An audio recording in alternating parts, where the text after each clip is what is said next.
C'est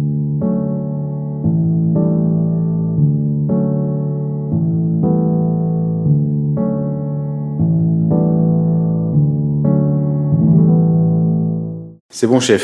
سلام و درود خدمت همه دوستان و علاقه‌مندان آشپزی فرانسوی.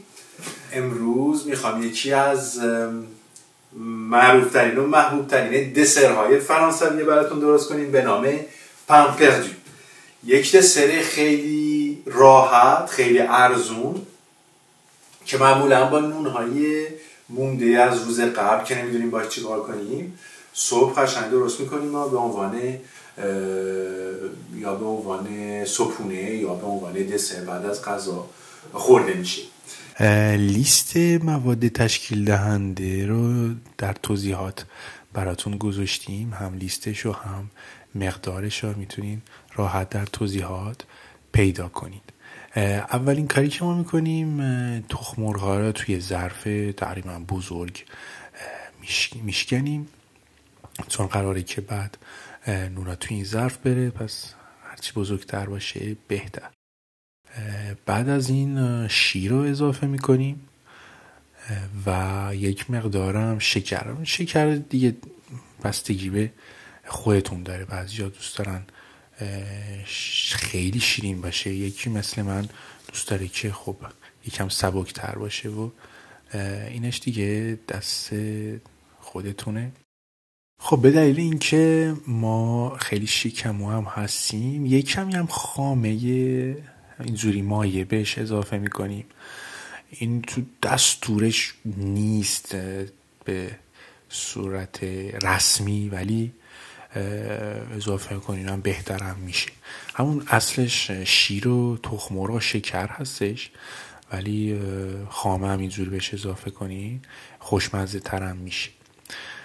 بعد از این دیگه تقریبا کار شما تموم شده، یعنی به همین راحتی به همین زودی شما یه پان پردو تقریبا تا الان درست کردین. فقط اینجای کار باید دیگه بریم سر اینکه نونو قاچ کنیم و بهش اضافه کنیم. دیدیم که من یه کمی بازم شکر اضافه کردم، چون که دوست داشتیم دسرمون قشنگ شیرین باشه، ولی خب اونش دیگه بستگی به خودتون داره.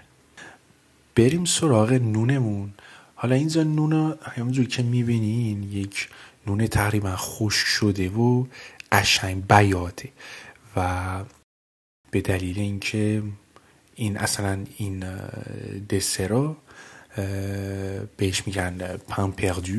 اگه بخوام کلمه به کلمه ترجمه کنیم، کلمه پان میشه همون نون خودمون و پردو میتونیم ترجمه این بکنیم که نونیه که فراموش شده و مونده شده و ما به دلیل اینکه نمیخوام اسراف کنیم و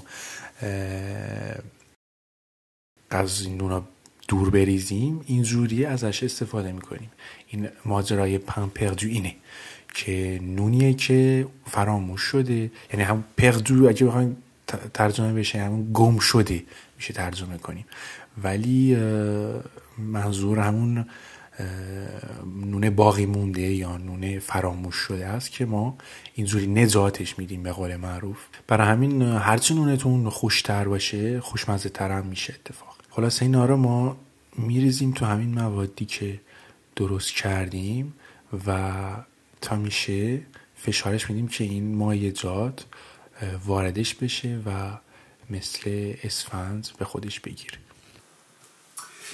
این خوبه که بدونین که هر چقدر نونش مونده باشه و سفت شده باشه بهتره که تو مواد بیشتر بمونه که مثل یه اسفنج همه این موادی که درست کردیم ما به خودش بگیره. حتی هم میتونین اصلا شب از قبل درست کنین بزنین تو یخچال بمونه و صبح فقط سرخش کنین.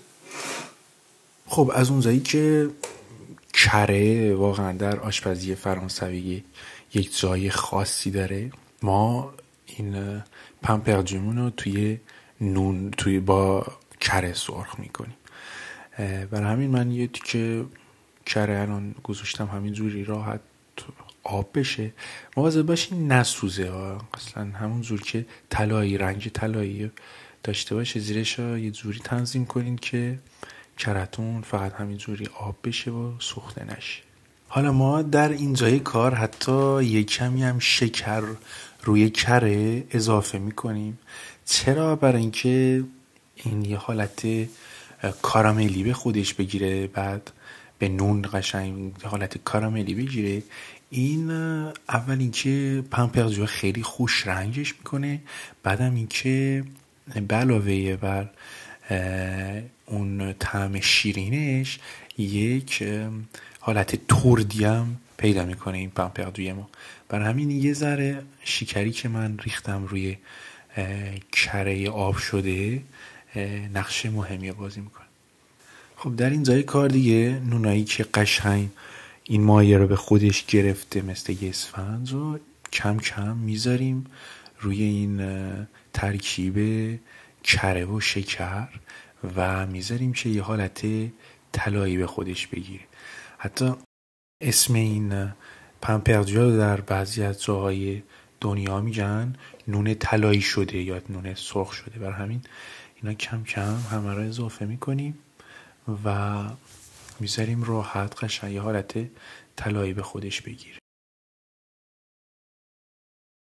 خب از اونجایی که من و ژرار خیلی به دسر علاقه‌مندیم و شکموییم، در اینجای کار حتی یه کمی هم دارچین بهش اضافه میکنیم. یه طعم خیلی خوبی بهش میده.